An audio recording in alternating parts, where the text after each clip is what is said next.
বাড়িতে কেউ আছিস রে মা? বাবা তুমি দাঁড়াও। দাঁড়া, তোর নাম বিশাখা মণ্ডল? হ্যাঁ বাবা। আজকাল খুব টেনশনে আছিস? হ্যাঁ বাবা। বন্ধন থেকে 5 লাখ টাকা লোন নিয়েছিস কিন্তু কিস্তি দিতে পারছিস না। হ্যাঁ। কিস্তির লোক আসলেই পাশের বাড়ি গিয়ে লুকিয়ে পড়িস। হ্যাঁ বাবা, কিন্তু তুমি কি করে জানলা? তুমি তো অন্তর্যামী। না রে মা, আমি বন্ধনের কর্মচারী। আজকে তোর হাতে নাতে ধরছি, একদিনও তোরা আমি বাড়িতে পাই না। কিস্তি নিতে আসলে তুই গিয়ে পাশের বাড়ি লুকায় পড়িস। চল আজকে পুলিশের কাছে, চল চল তুই। বাংলা উচ্চারণ সহ সর্বমোট 29টি আরবি হরফের সঠিক উচ্চারণ: আলিফ, বা, তা, সা, জিম, হা, খ, দাল, দা। প্রেমের শাখা শুধু ছেলেরা খায় না, মেয়েরাও খায়। দেখবি যদি আয় আয় দেখা যায়। একটা বাতুইলা দে। বেশরম বাবাকে তাও তো শরম হয় না। এত শরম দে, এত ঘৃণা দে কথা কই, শরম তো হয় না। এই যে মানুষের মহিলা মানুষের পাশা দেখে যে কোনে যাবো? আমি বাইতে যাবো, আমি বাইতে যাবো, আমি বাইতে যাবো। এই যে ঘর মধ্যে টিভি দিলি না, বানো তুই আসিস তোর বিসি গলামু। এবার ভিডিও ভাইরাল না হলে আগুন লাগাইয়া দিমু টিকটক আইডিতে। আমি সবার নামে মামলা করমু, সবার নামে মামলা করমু, যাইয়া পুলিশ ফাঁড়িতে আগুন লাগাইয়া দিমু সবার কাপড়ে। এক সময় তোর আপন ছিলাম, এখন আমি পর। আমায় ফেলে করেছিস এখন অন্য লোকের ঘর। আরে তুই কি মনে করছস আমি এখনো প্রতিদিন তোরে দেখা দেখা কানমু? আরে পুরো মেমোরিটাই তো ফরম্যাট দিয়ে দিছি। আগে ভাইবা প্রেম করলি না? তুই জানোস না তুই আমার ছাইড়া চলে গেলে আমি পাগল হয়ে যাব। মানুষ সব সহ্য করতে পারে, ভালোবাসার কষ্ট সহ্য করতে পারে না।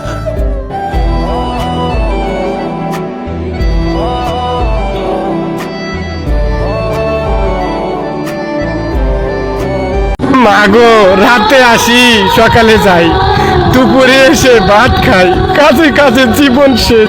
এরই নাম বিদেশ। বাড়ির মানুষ ভাবে আছি অনেক সুখে, কি যে ব্যথা লুকিয়ে আছে এই প্রবাসীদের বুকে।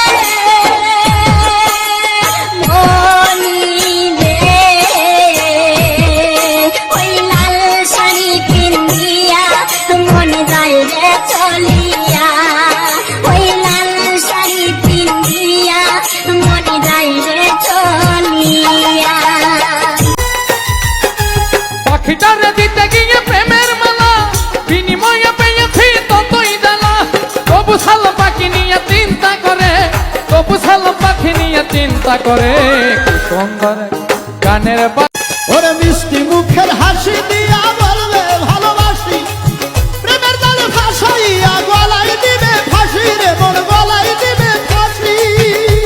ওরে বুকের ওপর থাইকা তোমার, ওরে বুকের ওপর থাইকা তোমার ছুরি মারবে কলি যায়।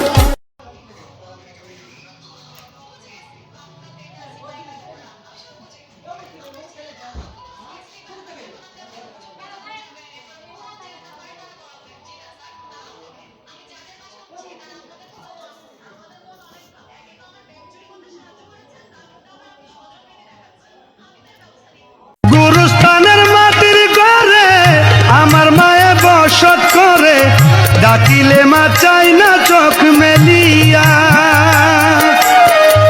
গুরুস্থানের মাটির ঘরে আমার মায়ে বসত করে, ডাকিলে মা চাই না চোখ মেলিয়া। ও দরদি আমার মা মারে দে তোরা আনিয়া, আমার মারে দে তোরা আনিয়া। গুরুস্থান বন্ধু কি মহিমা জানে, কলিজা ধরিয়া টানে, দুই নয়নে ভঙ্গিমা দেখায়, দুই নয়নে ভঙ্গিমা দেখায়, ও মন জ্বালা রে, ও জ্বালা কি দিয়া জুড়ায়। এক ছেলে গাছ থেকে আম চুরি করে খাইছে। তখন সেই ছেলেকে এলাকার লোকজনেরা হুজুরের কাছে ধরে নিয়ে এসে বলছে, হুজুর এই আম চোরের বিচার করে দেন। হুজুর তার কিতাব বের করে সমস্ত লোকের সামনে কিতাব খুলে পড়তে আরম্ভ করলো। যে চুরি করে খাইছে আম তাকে দিতে হবে তার দাম, দাম না দিলে তার পিঠের উপরে কিল পড়বে ধাম ধাম। হুজুরের কিতাব শুনে এলাকার লোকজন সেই ছেলেটিকে কয়েকটা চর থাপ্পড় মেরে বিদায় করে দিল। আল্লাহর কি কুদরত!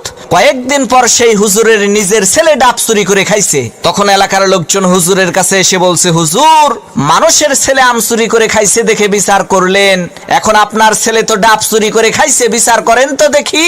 লোকদের কথা শুনে হুজুর তার কিতাব বের করে বলল, ভাইরা আমার, কিতাবে লেখা আছে যে চুরি করে খাইছে ডাব তার হয় নাই কোনো পাপ।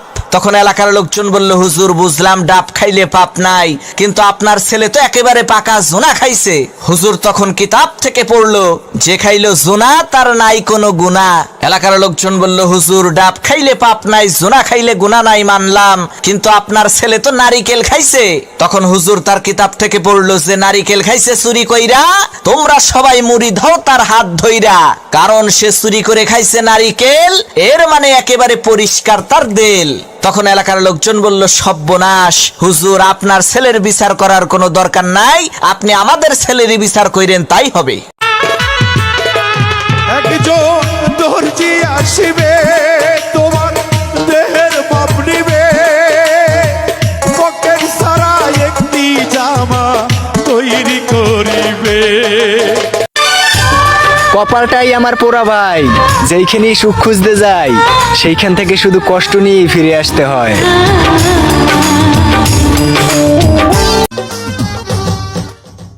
এরকম একটা মেয়ে যদি আমার ব্যাটার বউ হতো। চাইয়া কি দাওস? আম্মা জান তোরে কইছে, রাজি থাকলে কবুল ক।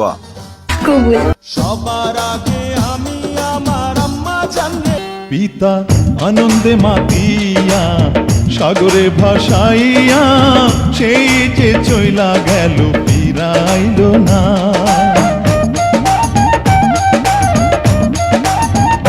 পিতা আনন্দে মাতিয়া সাগরে ভাসাইয়া, সেই যে চইলা গেল ফিরাইল না। মায়ে ধরিয়া জঠরে কত কষ্ট করে,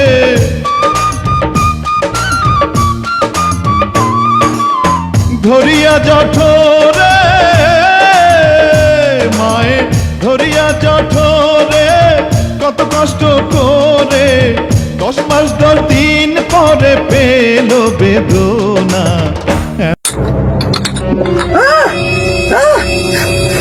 চা খাইবাই? দিতেছি। আরে বুবা মানুষ দিয়ে গেলাম না তো, কি চা খাইবো? দুধ চা খাইবেন না রং চা খাইবাই?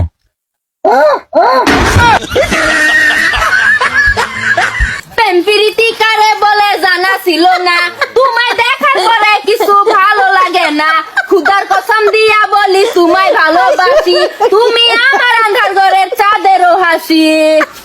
প্রীতি কারে বলে জানা ছিল না, তুমি একটা হারামজাদি আমি জানি না, এমন কইরা দিবা থাকা সেটা বুঝলাম না, আগে বুঝলে তোমায় আমি বিয়া করতাম না। হারামজাদি তোরে আমি কত ভালোবাসি, আমার কামাই খাইয়া তুই আমায় চুবুল মারলি। এমন কথা কইও না, আমি শরম পাই, তোমার রাইতে পারি। সারাদিন পরিশ্রম করি, শরীর দিয়ে ধরে গাম, রাত হইলে ঘুমাইতে পারি না, হেমলিক ক্যান্সার, নিজের বয়স তো চিন্তায়, চোখ দিয়ে ধরে বৃষ্টি, মাঝে মাঝে উপর লেগে বলতে ইচ্ছে করে, ইয়া আল্লাহ তুমি কেন করলা আমার গরিবের ঘরে সৃষ্টি।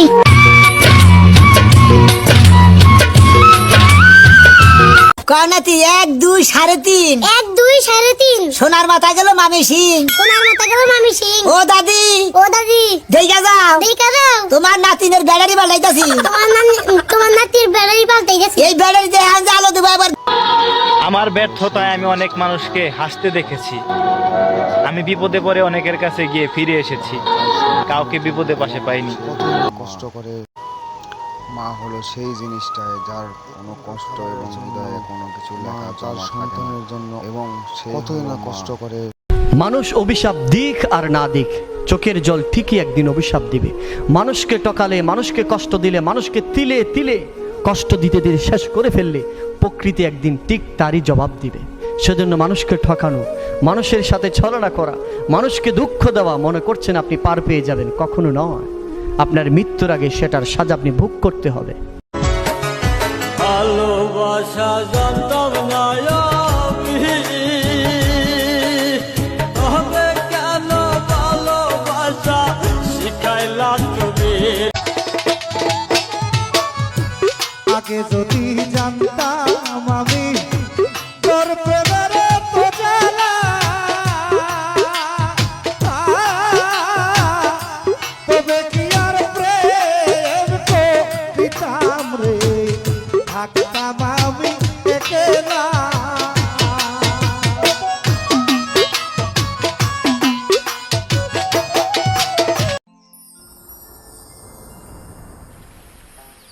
বন্ধুরে তুই এমন বেঈমান জানতাম না রে আগে,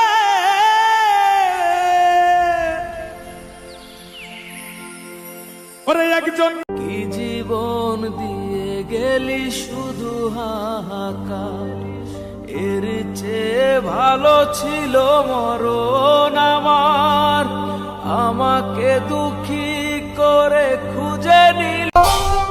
আমাদের ফেজ দিকে প্রেমে পড়বা কেমনে? কারণ আমাদের ফেজে আতঙ্ক থাকে, লোক দেখানো ভালোবাসা না।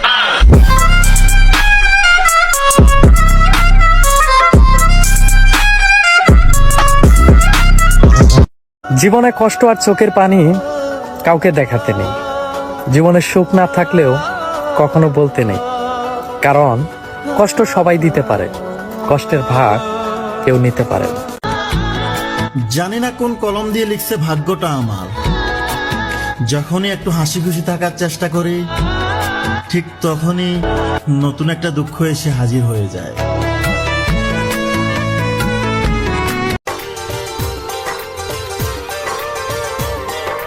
কারে দেখাবো আমি বুকের ব্যথা, তুমি যে আমার সাথী হলে না, এমন করে বুকে জ্বলছে আগুন, সইতে আমি আর পারি না।